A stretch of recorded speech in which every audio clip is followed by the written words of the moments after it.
নমস্কার সকলকে। এখন বিকেল নয়, প্রায় সন্ধ্যা ছুঁই ছুঁই, 6টা এখন বাজে। যাবো একটু পার্কে। আজকে অক্ষয় তৃতীয়া। সকলকে জানাই অক্ষয় তৃতীয়ার অনেক অনেক শুভেচ্ছা।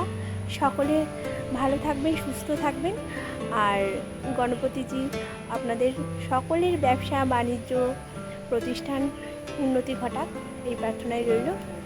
আর সোহাগা থেকে পার্কে যাবে, মনটা ভীষণ খুশি খুশি। তবে আজ জানি তো বৃষ্টি হয়েছে, প্রচণ্ড বৃষ্টি।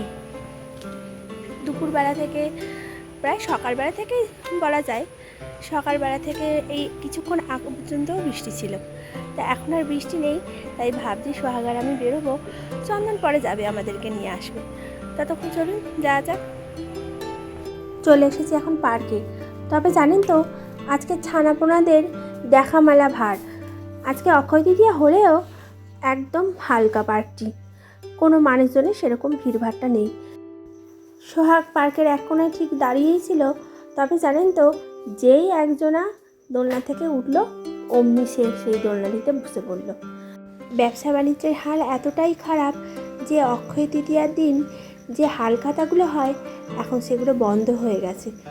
আগে দেখতাম ছোটোবেলা, জানেন, বাবার হাত ধরে এরকম অক্ষয় তৃতীয়া, পয়লা বৈশাখ, বুদ্ধ পূর্ণিমায় অনেক কার্ড আসতো, আর সেই কার্ডের দোকানগুলোতে একটি একটি করে যেতাম। বিয়ের পরে চন্দনকেও দেখতাম, কত কার্ড আসতো জানেন। তবে সেই সব দিন আজ অতীত। জানেন তো, এক এক সময় মনে হয় যে এই যে ব্যবসা বাণিজ্য আস্তে আস্তে খারাপের দিকে যাচ্ছে, সেই খারাপের আবহাওয়া বলছি একটা ব্যবসা থেকে আরেকটা ব্যবসার উপরেও পড়ছে। সোহাগের বলছি এখন ভয় হচ্ছে না, প্রচণ্ড জোরে জোরে দোলনা খাচ্ছে, কোথায় এই যে ঘুরে ঘুরে বেড়াচ্ছে, এত অসম্ভব জোরে জোরে চলছে জিনিসগুলি। তখন বলছি ভয় হচ্ছে না। তবে বাড়ি থেকে এক পা যদি আপনি বেরোতে বলেন, অমনি তার ভয়ে জড়সড় হয়ে আসে। জানেন, এই ছোটোবেলায় কত বায়না করতাম একটু পার্কে আসা।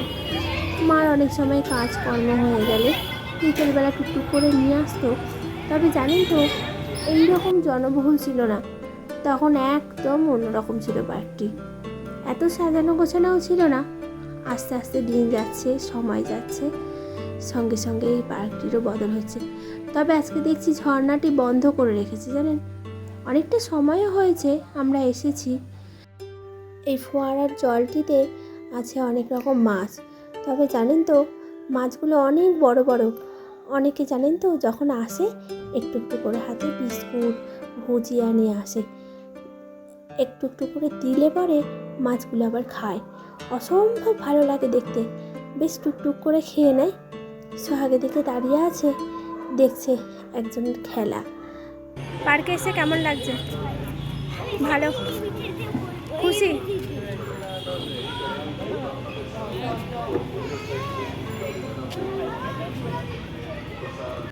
পার্কের ভেতরে এরকম একটি ছোট্ট ঘর আছে।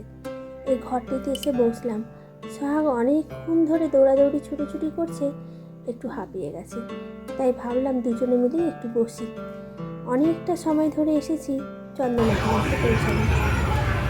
সোহাগ আর আমি এখানে বসে আছি। ঘরটা অসম্ভব সুন্দর দেখতে।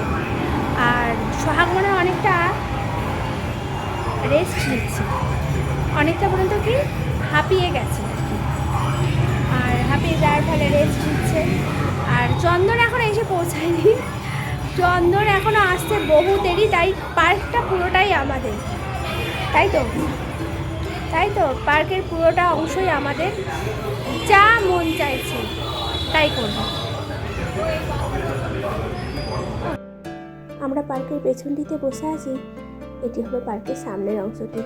অসম্ভব সুন্দর এই সবুজ গাছপালা, প্রকৃতির এইরকম এত অপরূপ সুন্দর দেখে মনটা আনন্দে ভরে যায়। তবে জানেন তো, পার্কে আজ এসে একটি ফুল দেখতে পেয়েছি, বহুদিন পরে সেটিকে দেখলাম, গন্ধরাজ ফুল। চলুন আপনাদেরকে একবার দেখাই। এই যে সামনে এই যে সাদা ফুলগুলি দেখতে পাচ্ছেন, এর নাম হলো গন্ধরাজ। অসম্ভব সুন্দর গন্ধ বেরোয়। আর তবে জানেন তো, সন্ধ্যের সময় তার গন্ধটি খুব সুন্দরভাবে বোঝা যায়। ফুলের পাপড়িগুলো মোটা হওয়ায় অনেকটা সময় ধরে থাকেও এই ফুলগুলো। ভাবছি এরকম একটি গাছ আমাদের বাড়িতে লাগাবো, বেশ ভালো লাগে জানেন। একটু একটু করে ঠাকুরকে পুজোও দেওয়া যায়। দেখুন পার্কে এসে তার মন কত আনন্দ খুশিতে ভরে গেছে। এদিক থেকে ওদিক, ওদিক থেকে এদিক, শুধুই ছুটোছুটি চলছে। এখানে আছে অসম্ভব বড় একটি গন্ডার। আমরা এখন যেখানে বসে আছি তার ঠিক পেছন দিকটাতে আমাদের হাই রোড, সেখান দিয়ে বাস লরি সব কিছুই চলছে। তবে জানেন তো আজকের আকাশটা পুরোই মেঘলা মেঘলা, চতুর্দিকে শুধু মেঘ আর মেঘ। ভাবছি এই না বৃষ্টি চলে আসে। বাড়ি থেকে যখন বেরিয়ে আসলাম আজকে হাতে করে একটি ছাতাও নিয়ে আসিনি, মনে হয় এই বৃষ্টিতে না ভিজে যাই। চলুন তবে আজ আর এখানে বেশিক্ষণ বসবো না, ভাবছি একটু খেতে যাব। সামনেই আছে মিঠাই, সেই মিঠাই রেস্টুরেন্টটাতে গিয়েছিলাম। এর আগের ভিডিও তো আপনাদের অনেকবার দেখিয়েছি, তবে শেষবারের মতো পার্কটি একবার ঘুরে নিক সোহাগ। অসম্ভব ভালো লাগছে। আর ওই যে দূরে যে ঘরটি কিছুক্ষণ আগে আমরা বসেছিলাম, এবার আপনাদেরকে কাছ থেকে একটু দেখাচ্ছি। বরফের দেশে বা পাহাড়ি অঞ্চলে যে ঘরগুলো থাকে সেই রকম ঠিক ছোট্ট একটি কুঁড়ে ঘর। তবে এই ছোটো ছোটো ঘরগুলো থাকলে পরে বেশ ভালো হয়। অনেক সময় বৃষ্টি বাদলা নামলে পরে কিছু সময়ের জন্য একটু দাঁড়ানো যায়। পাশে এই ফুল গাছটিকে দেখে সোহাগ আবার আমাকে জিজ্ঞেস করছে এই ফুলগুলোর নাম কি। তবে আমি জানি না, আপনারা যদি জানেন একটিবার কমেন্ট করে জানাবেন। চলুন আর বেশিক্ষণ আর এখানে দাঁড়াবো না, চন্দন চলে এসেছে। এই যে দেখতে দেখতে চলে এসেছি আমরা মিঠাই। আজ মিঠাই ভীষণ ভিড়, বসার একটুও জায়গা ছিল না, তো অনেকক্ষণ সময় ধরে দাঁড়িয়ে আমরা একটু মিঠাই জায়গা পেলাম বসার। মিঠাইয়ের এই সুন্দর পরিবেশটি আপনার মন ছুঁয়ে যাবেই। খাবারের অর্ডার দিয়েছি, কিছুক্ষণের মধ্যেই চলে আসবে। চলুন তাহলে ভিডিওটি এখানেই শেষ করলাম। ভিডিওটি ভালো লাগলে একটি করে লাইক করবেন আর চ্যানেলটিকে সাবস্ক্রাইব করবেন। আজ এই পর্যন্তই, আবার দেখা হবে নতুন একটি ভিডিওতে। ততক্ষণ ভালো থাকবেন।